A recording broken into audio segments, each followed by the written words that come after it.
இப்ப இந்த கப்பல்ஸ்க்கு புதுசா கல்யாணம் ஆயிருக்கிறதுனால ஆஃபீஸ் கொலீக்ஸ் எல்லாருமே வந்து பாத்திருப்பாங்க. அந்த பொண்ணு குண்டா இருக்கிறதுனால இவனுமே அவங்க கேலி பண்ணிருப்பாங்க. இப்ப பார்ட்டி எல்லாம் முடிச்சதுக்கு அப்புறமா மறுநாள் ஆஃபீஸ்க்கு வரும்போது அவங்களோட டெஸ்க்ல ஒரு கிரீட்டிங் கார்டு இருக்கு. அதை பார்த்த உடனே கடுப்பாயிட்டு உள்ள போயிட்டு அந்த பொண்ணு கிட்ட யார் உன்னை இப்படி பண்ண சொன்னது அப்படின்னு சொல்லும்போது, இங்க பாரு உனக்கான ஒய்ஃப் குண்டா இருக்கா, அதனால நான் இது பண்ணி கொடுத்துருக்கேன், அந்த கிஃப்ட் உனக்கு கிஃப்டா கொடுத்துருக்கேன், அதை உனக்கு ஏத்து கூட தெரியாதா அப்படின்ற மாதிரி சொல்ல இதை கேட்கறவனுக்கு இன்னொரு டென்ஷன் ஆகி போகுது. இப்ப ஆஃபீஸ் ஒர்க் பார்த்துட்டு இருக்கும்போது அவனுக்கு வீட்டுல இருந்து சாப்பாடு வருது. அந்த சாப்பாட்டை பார்க்கும்போது அந்த பசங்க எல்லாருமே அட இவ்வளவு டேஸ்டான சாப்பாடா, இந்த மாதிரி சாப்பாடு சாப்பிட்டுதான் அவங்க குண்டா இருக்காங்க போல அப்படின்ற மாதிரி பேசிக்கிட்டு இருக்காங்க. உடனே பக்கத்துல இருக்க பொண்ணு கிட்ட நீயும் சாப்பிடுவா அப்படின்னு சொல்லும்போது, இல்ல எனக்கு வேண்டாம், அதை சாப்பிட்டேன் அப்புறம் நானும் குண்டாயிருவேன், அப்புறம் என்னோட ஹஸ்பண்டுக்கு எனக்கு பிடிக்காம போயிடுச்சுனா அப்படின்ற மாதிரி சொல்லிக்கிட்டு இருக்கா. இதை கேட்ட இவனுக்கு இன்னொரு டென்ஷன் ஆகி போகுது. இப்போ இங்க இருந்து வீட்டுக்கு போன அவனுமே சாப்பிடலாம்னு சொல்லிட்டு நைட்டு எல்லாருமே ஒண்ணா உட்காருறாங்க. இப்போ இந்த பொண்ணுமே சாப்பாடுலாம் எடுத்து வச்சுட்டு அவளுமே சாப்பிடலாம்னு சொல்லி உட்காரும்போது இவன் உடனே கேட்கறான், உன்னை நான் டயட் தானே ஃபாலோ பண்ண சொன்னேன், இப்போ யாரு உன்னை சாப்பிட சொல்லதும் போது அவளுமே ஒரு சப்பாத்தி தான் சாப்பிடுறேன்னு சொல்லும்போது, ஒரு சப்பாத்தி கூட இல்ல, நான் சொல்றதை மட்டும் தான் நீ ஃபாலோ பண்ணி ஆகணும், அப்பதான் உன்னால ஒல்லியாக முடியும் அப்படின்ற மாதிரி சொல்றான். இப்போ மறுநாள் அந்த பொண்ணு தூங்கிட்டு இருக்கு. அப்ப அந்த பையனுமே எழுப்பி சீக்கிரமா வா ஜாகிங் போகணும்னு சொல்லிட்டு ஜாகிங் கூட்டிட்டு போறான். இவளால முடியவே இல்லை, என்னால முடியலங்கன்னு சொல்லும்போது கூட இல்ல நீ போய் தான் ஆகணும், அப்பதான் உன்னோட உடம்பு ரெடியூஸ் ஆகும்னு சொல்லிட்டு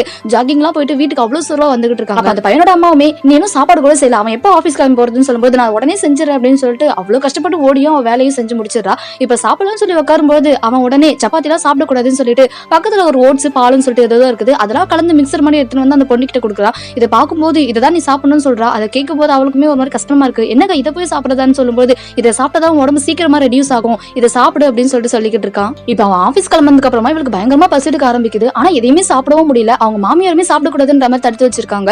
இவன் என்னெல்லாம் லிஸ்ட் போட்டு வச்சிருக்கான்னு சொல்லிட்டு எல்லா டயட்டோட பிளானையும் பார்க்கும்போது அவளுக்கு ரொம்பவே கஷ்டமா இருக்குது. இப்ப கொஞ்ச நேரம் கழிச்சு அவன் ஆஃபீஸ் முடிச்சுட்டு ஈவினிங் வரும்போது அவளுக்காக ஒரு ட்ரெஸ்ஸும் வாங்கிட்டு வந்திருக்கான். அந்த ஜாகிங் ட்ரெஸ் போட்டுட்டு தான் நீ ஜாகிங் பண்ணணும், அப்பதான் இன்னும் சீக்கிரமா ரெடியூஸ் ஆகும் அப்படின்ற மாதிரி அந்த ஜாகிங் ட்ரெஸ்ஸுமே கொடுக்குறான். இதை பார்க்கும்போது இவளுக்கு என்ன இதெல்லாம் போடணுமா அப்படின்ற மாதிரி ரொம்பவே கஷ்டப்படுறா.